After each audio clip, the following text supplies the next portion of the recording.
Not too long ago, in a galaxy kind of far away.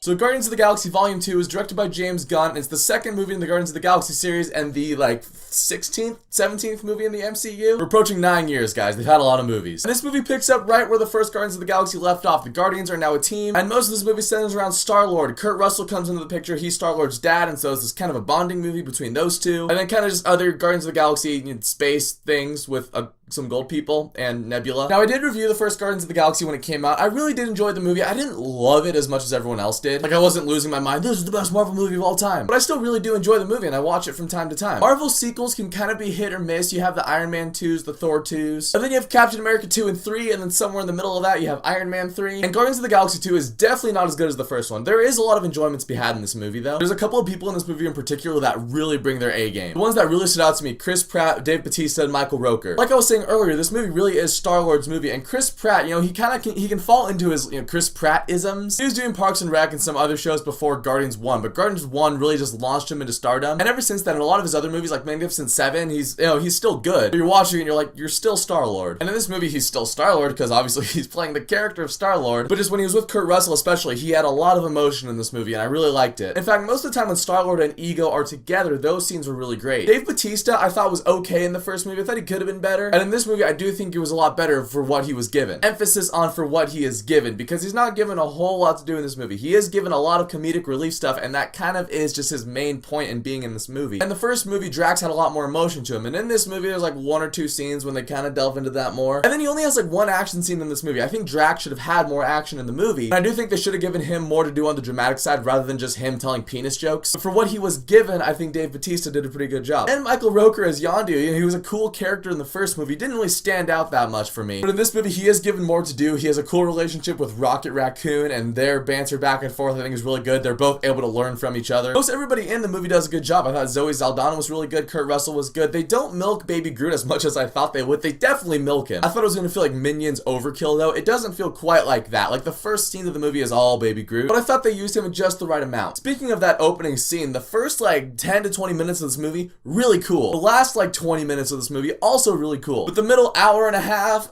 was a little shoddy. I believe James Gunn has gone on record in saying that this movie was more about developing the family of the Guardians, and the theme of this movie really is all about family. For a second, I thought I was watching Fate of the Furious, and that's all great, and I think the first Guardians of the Galaxy was really able to nail that home as well. My problem with it is really just how they executed a lot of the delivery of that development. I noticed a lot of okay, there's a new scene, two characters, have a little bit of banter, and then one of them explodes. He's like, I wasn't made like this, or I didn't sign up for this, because my dad left me when I was little, or I was raised by Thanos, or I was made in a lab. And then it's just oh, character development. But then right when that's done, it's just scene cut. Okay, let's go to the next scene. Or just character development or exposition, and then maybe someone will ask a question at the end of it, and then rather than answer that question, they go on to another scene. And it was a lot of just kind of rinse and repeat that formula for the majority of the movie. What I do like about this movie is that while that stuff is happening, the stuff you're looking at is interesting enough. They spent the bulk of the movie on one planet, and I thought the planet did look pretty cool, but it was just that really choppy feel of alright, scene, exposition, cut, scene, exposition, cut, scene, exposition, cut. That kind of just made the whole movie feel a little messy for me. Also, the movie is kind of predictable. I know there was some pushback when they showed Kurt Russell in the trailer, and everyone was like, they shouldn't have shown that, they should have saved that for the movie. Kurt Russell being Star-Lord's dad is not the biggest thing that happens in this movie. In fact, that happens very early on in the movie, and I think it was a good idea to show Kurt Russell in the trailer. In fact, most of the footage you see from the trailer really happens in the first 20 minutes of the movie, which I did enjoy. That was really nice to see. But besides that, there's other plot points and story beats and stuff, and most of that stuff, when it happens, you've already predicted it about 10 to 20 minutes earlier. And the comedy in this movie, there's definitely scenes where it hits, but then there's other scenes when I'm just did you really need to put a joke in there? Especially near the end of the movie, there's a couple big dramatic things that happen. I'm like, oh, that's really good, let it simmer, let it hit. And then they put in a joke or two, and I'm like, why did you need to put that joke in? The scene was just fine as is, and now you've just made it not as impactful as it could have been. When the jokes do hit in this movie, they work well. I could have gone for less humor overall, though. So where I'm at with Guardians of the Galaxy Volume 2 is I think it's okay. It's definitely not as good as the first movie. It's got some enjoyment in it, but I don't know. I'm really split on this one. Actually, you guys want to hear my Marvel theory? So I have this theory about Marvel. It's kind of like the Star Trek odd-even rules, where even-numbered Star Trek movies are good, odd-numbered movies are not good. Here it is. If a Marvel movie is released in an even-numbered year, everybody's gonna love it. If it's released in an odd-numbered year, people will probably still enjoy it, but most people will be like, yeah, that was okay. Really, it dates all the way back to 2012. Look at 2012. What movie came out that year? The Avengers. Everybody loved it. Even-numbered year. 2013, Iron Man 3 and Thor: The Dark World. I enjoyed Iron Man 3 quite a bit. Didn't really love Thor: The Dark World, but both movies, American audiences especially, were kind of just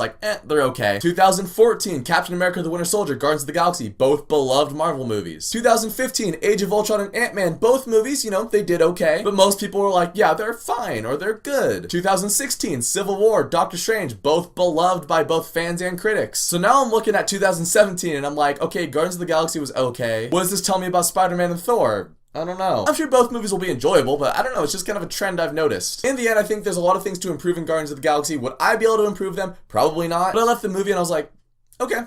It was fine. Not great, not terrible, it's just kind of there. And as much of a spectacle as this movie is, because the overall movie was just okay, I would recommend see the movie, but I wouldn't say don't really worry about IMAX or 3D, just a regular 2D showing should be fine. So the movie was kind of a letdown, but there's still enough things in there where I can be like, alright, it was enjoyable. There are definitely some spoilers in this movie I didn't get to talking about, I do want to do that, so hopefully a spoiler video is coming soon. But in the meantime, did you guys see Guardians of the Galaxy Volume 2? Let me know what you thought of it down in the comments. And thank you so much for watching this video. If you guys liked it, you can click subscribe and check out some of my other videos, and I'll catch you guys next time.